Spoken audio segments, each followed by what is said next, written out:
Hi guys. I'm having the headphones look delightful, right? The headphones look great. We all look beautiful, and that's the main thing. We do. Carlo, you're kind of just warm. You just stood like... I'm so hot. Not expecting this. Hey guys, so my name is Jay Richards. I'm one of the co-founders at Imagen Insights, and our mission at Imagen Insights is to help Gen Z to shape their future.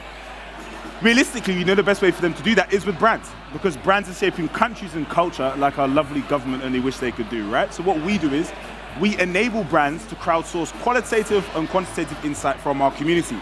We have a community of just under 25,000 Gen Z in 111 countries around the world. They're 60% females, 35% black, 25% Asian, 20% from a low-income background, 20% from the LGBT community, and 10% registered disabled. So actually diverse, which is always a good start.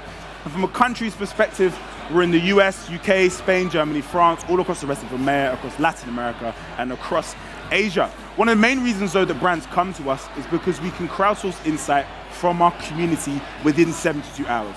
And from a quantitative perspective, that's nothing new, but from a qualitative perspective, that's something fresh. In the industry, if you want to do good qualitative research, you have to do focus groups. Focus groups are both time-consuming and costly. So we enable brands to do focus groups at scale via our platform. Today, I'm here with my lovely friend Carlo. So Carlo's just trying to stand still. Carlo's one of our amazing clients from Amazon Prime Video. I'm going to be asking him a few questions in a second, but before I do that with Carlo, I'm going to tell you a little bit of a story. So I am a bit of an avid poster on LinkedIn. I love a cheeky bit of LinkedIn. I'm constantly posting stuff, constantly putting content out there, and I put out a post about diversity, about the importance of it in our space, within our industry, and Carlo saw this post. He saw this post come up, and he actually ended up reaching out to me personally via LinkedIn. I was like, yo, the head of Amazon Prime Video is reaching out to me. I'm so gassed. But he My message sounds really transactional, by the way. I'm just rereading it. I was like, I didn't even say, hi, great post. I was like, Jay, can we get some time in? But we got a meeting. Now they're one of our largest clients, and obviously, as you can see, we're working with them over the next 3 years, trying to get everything awesome. But before I go into ask Carlos some questions, I'm actually just going to give you a breakdown about who Gen Z are. So Gen Z are aged between 8 to 26. I'm starting to sweat, it's intense. Gen Z are aged between 8 and 26 years old. Their spending power is increasing to $4.4 trillion by 2030. So they're a very important demographic. I'm rolling my sleeves back up. And there's 3 overarching trends that are important about them. The first thing is that they are activists. So they're the ones leading the charge. Whether it's Black Lives Matter or the fight for gender equality, they're the ones leading the charge. Unlike millennials, we're like, hey, you know what? I care about sustainability. It's so important. But at the same time, I'll still buy a Canada Goose. Probably not for this weather, but I'll still buy a goose. They're the ones leading the charge, and they're the ones really, really caring. The second thing is that they are co-creators. So with millennials, we're the ones that put me on the podcast, interview me, let me tell you how amazing I am. But with Gen Z, they just want to create cool things with cool people. Prime example of this is TikTok. You look on TikTok, they're just creating great content together. And then the last thing to mention is that they're digital natives. You've heard this one before. They're used to digital technology. They've grown up with it. And as brands, it's a great way to engage with them, actually being digital first, which is always awesome. But that's enough of me waffling about me and what we do and so on and so on. Carlo, I'm going to ask you a series of questions. Sure. You're just going to answer them. I'm just going to humor you. Go ahead. So Carlo, firstly, before we go on, who are you, what do you do, all that kind of good stuff? Right. So hi, everybody. I'm Carlo Frem. I've been with Amazon for about 7 years now. Most of my time I've been working in Prime Video. And about 2.5 years ago, I was asked to head up the social media and editorial team at Amazon. So what do we do in social media? Obviously, we're speaking to Gen Z a lot. They're the ones who use social media the most.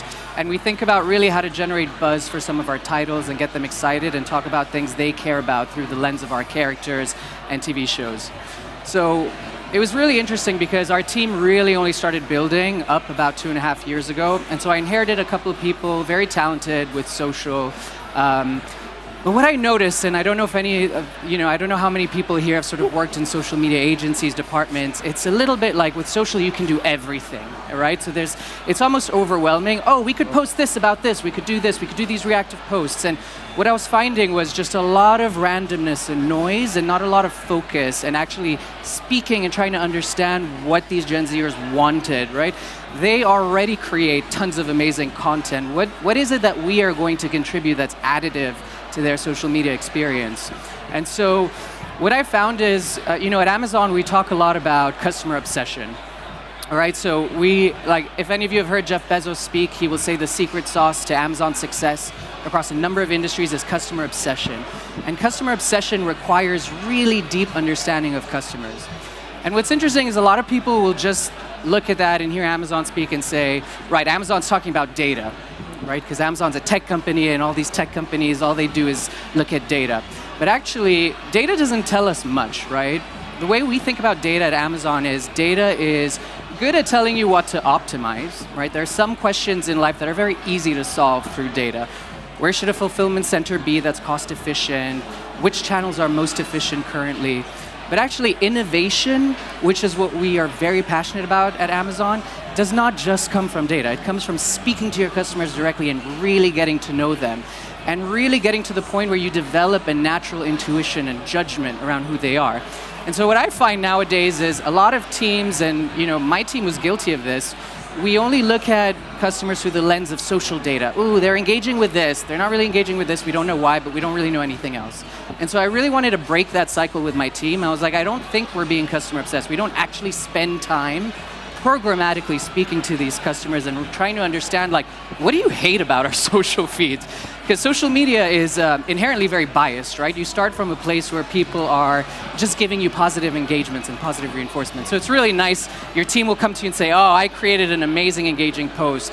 But what do people actually hate about our posts, right? And those are very uncomfortable questions to ask, especially as marketeers. We like to think that all of our work is great, but the reality is most of it is not. And it's really hard to admit that to ourselves. And so I was looking for a solution to try and figure out, how do I keep my team connected to these Gen Z customers at scale programmatically, right? Not just a one-off, not just, hey, let's grab some people in the office informally and just kind of ask them a lot of informal questions. You kind of need to turn it into a real program. And that's where, I had seen Jay's post, and there was Imagen, Gen Z insights in 72 hours, and I started having questions with him, what else can you do? How can we, what solutions do you have? How can we stay connected to this group of customers over long periods of time? And so we tested it out. We did, a first big test where we just asked really uncomfortable questions to the panel. What do you hate most about what we've posted in the past few months? Which of our competitors or other brands really do things really, really well? What do you think of our tone of voice honesty? Is there honestly a reason for you to follow this account? Is it going to contribute to making your social media experience better? And my team was really shocked when they saw the responses to this. I kind of wasn't. I was expecting it a little bit, but for my team who are working sort of day in, day out, they saw a lot of the very harsh critical feedback. And part of what I love about Gen Z is they're not afraid to give you the feedback if you ask for it. They will be very cutthroat with it. And that really got us thinking differently. And so we started saying, Jay, this is a great starting point. We've identified some key themes now that we need to start addressing. And what it really did is also, it just gave everyone in my team sort of common language. How I spoke a little bit previously about how the team was doing lots of random little bits and didn't really know why. It started to say, okay, hey, a big reason that customers like to follow Prime Video social accounts is they want exclusive access to our talent, right? They want to know, what was it like creating, this scene in Lord of the Rings? What was it like creating that scene in The Boys? Who's the funniest clown on stage behind the scenes? It's those kinds of things. And that was, again, we had some data that pinpointed to that, but now I could say, right, this is going to be a key priority content bucket for us that we are defining, and we need to scope out, and we need to think about exactly what frequency. And so these are some of the examples around some of the themes that we were able to generate, right? So design overhaul, really sort of basic aesthetic stuff that the panel helped us with. Refining our tone of voice, which was really difficult for our copywriters to digest, because all of our copywriters were always saying, oh no, we know how they speak. And I was like, well, here's what they're saying. So I don't really believe that, right? So more exclusive experiences, as I mentioned. So, exclusive access to talent, access to premieres. They wanted to be able to say, I want to follow your feed and I want you to reward me, right? Give me the opportunity to attend a premiere or something like that. more human curation was a great one. Like, people are very overwhelmed with the number of TV shows and movies that are out today. So they were saying, you know, I would really love for your talent to tell me, you know, what are their favorite TV shows on Prime Video? Like, what, you know, if I like this kind of show, what else should I check out? And again, what I love about it now is that we look at this every month, and I call this regularly smelling our own body odor and checking ourselves against our bias, right? So, you know, really, like, what do they like? What do they not like? And again, it is very difficult to do this. As marketers, like, as human beings, we do not like to lean into uncomfortable feedback, but you cannot drive innovation and you cannot be good marketeers if you do not get comfortable with being uncomfortable. And so that's been some of the big highlights. And again, as a recap, it's allowed us to create language around content pillars where there was just chaos in my team. And we just have a lot more focus. And so it's been really helpful for us to think about. And, you know, we're thinking about not just programmatically how do we stay continued, you know, listening to Gen Z, but also on specific projects, how do we start to bring them in? So if we've got a big launch, how do we get them in? And so these are just a few examples of how we're starting to test into different ways of using the community.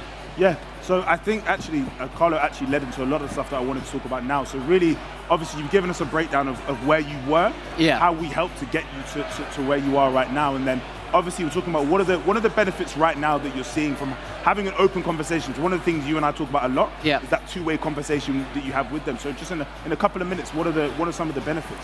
Yeah, so as I mentioned, it's really just the focus and the inspiration for new things as well. I think the other thing that, you know, the panel was really helpful in helping us identify is, like, what are you not doing that you should be doing, right? Because social media is a little bit of a closed feedback loop, right? You're just posting what you think, and then out of that subset, you're optimizing for what people are liking, but you may be not even doing something that they really want or need. And it's also just what I call, like, just programmatic anecdotes. So we often say at Amazon, if the data and anecdotes are conflicting, more often than not, the anecdotes are right and we're measuring something wrong.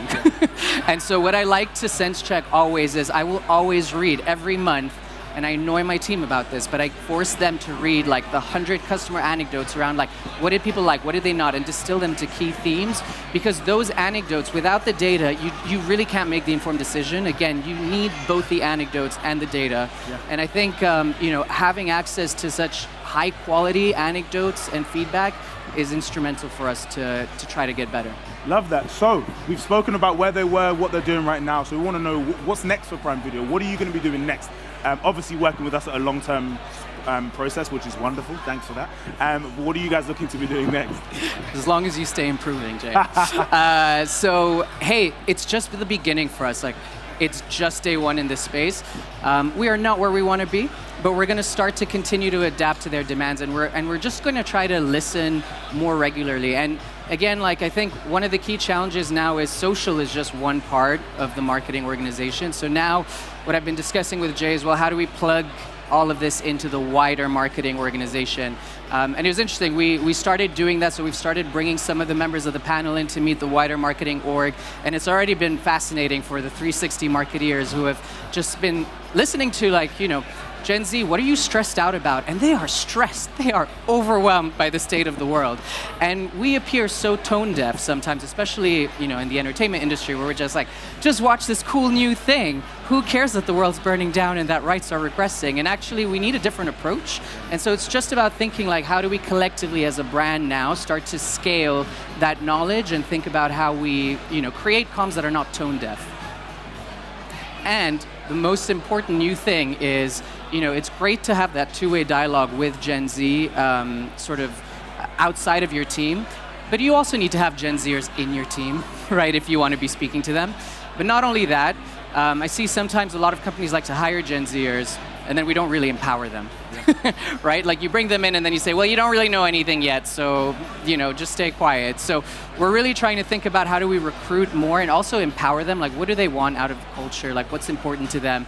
They're very demanding, which is great. They want tons of ownership. They don't want to do small things. They want to feel empowered. They want to work on big projects. So that's really important for me. And actually what we're trying to test out with Jay is also trying to recruit people through their panel. So we've started trying to diffuse that as well. Like, some of our more junior roles to see what kind of talent we can get. And so it's really just about embedding that Gen Z blood insights everywhere across the business. That's what's next for us. Love that, bro. Well, I appreciate you for taking the time out. I know there may be questions in the room, so I wanted to keep it short. Lou, how long do we have left? 4 minutes, so 35 minutes, great. So we've got 30, no jokes. But before I do that, if you have any questions about anything at all, so Imagen Insights is the company name. Obviously, you can find us on LinkedIn, whatever, all that good stuff. You can find me, J.K. Richards, again on LinkedIn, and then Carlo, this lovely human being, you can find him on LinkedIn as well. But are there any questions in the room, anything anybody wanted to know? Yes, my brother here. Do we have a microphone or anything? Gareth, there's no roaming microphone. You can just scream. Gareth. Wonderful. Yeah. Yeah. Is that a signed shirt? Who's on it? Who's on it? Line mark. I said Yeah, I can't hear you, bro. Can't hear you. You can tell we're professionals in here, guys. We're super professional. Did not prep exactly for the Q&A. Did not prep for the Q&A. How do you guys avoid aliens and other demographics? Okay. Ooh, tricky question. So let me do on our side. So on our side first, we're actually beginning to launch Imagen Insights, but for all other age demographics. So we'll be doing that over the next 18 months, because for us, we realized that qualitative insight at scale is needed for all demographics. So we're not going to be alienating other demos. We're going to be doing this for every single demographic going out there. So boomers, Gen X, millennials, and actually the younger demo coming up, Generation Alpha. But Carlo, on your side, what would you say? Yeah, I think it really depends on your business and what products priorities you have, right? For us at the moment, the way we use social is we want to focus on Gen Z. Why? Because for us in the entertainment industry, they have outsized influence, right? Like they are the ones who set what is pop culture. And so for us, it's a strategic priority. Now, if I was marketing a different product, I may think differently. And we have to, you're right, like you have to be careful of, like you cannot be everything to everyone, so you need to choose.